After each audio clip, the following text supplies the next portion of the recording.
the life, the bright lights, the type, the crowd likes. Where you at, ballers? Ladies love me and men, they wanna be me, they pay to come see me. Where you at, ballers?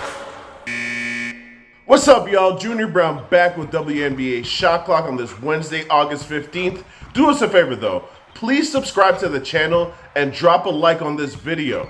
You can find all of my packages at wlose.com/JR, including my daily best bet for only $29. Washington Mystics at Minnesota Lynx.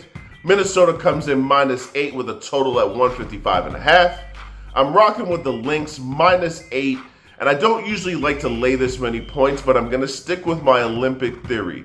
I do believe that these players coming back from the Olympics are going to have an extra level of juice because of the fact that they play diminished roles on what is a virtuoso all-star team. Now, only 3 players in the Olympics for Team USA played over 20 minutes a game. Napheesa Collier of the Lynx is one of those 3 players. Her, Breanna Stewart, and A'ja Wilson. Now, of the 3, Napheesa Collier was by far the worst. Not to say she was bad, but by her high standards, she was not good.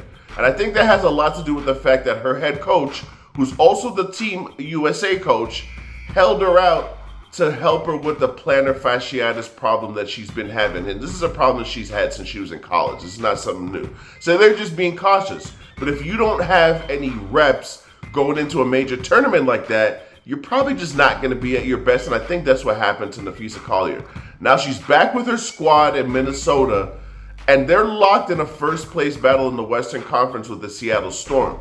So they're looking for wins. Now, in the 5 games that Napheesa Collier missed heading into the break, the Lynx went 3-2, and this is where you're going to see the difference.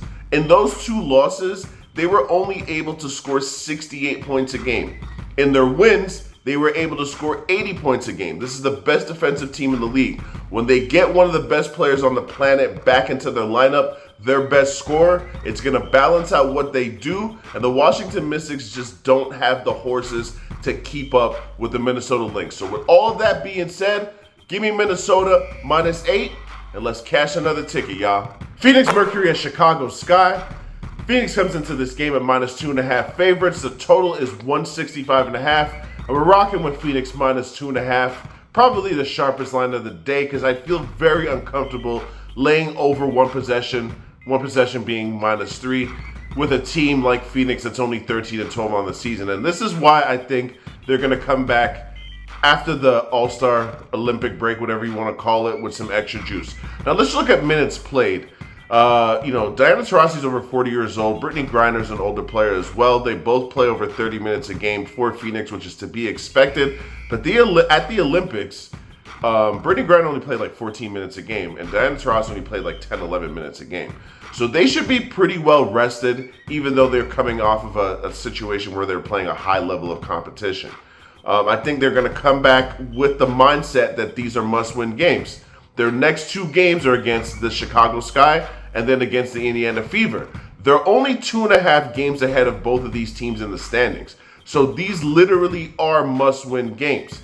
Now, this is not just going on the Olympic theory, even though I think Copper comes back with all kinds of juice after the way she played in the final. The Team USA ain't winning a gold without Copper's second-half performance. But it's also a fate of Chicago Sky, who are 5-10 against the spread in their last 15 games, including 1-4 against the spread at home.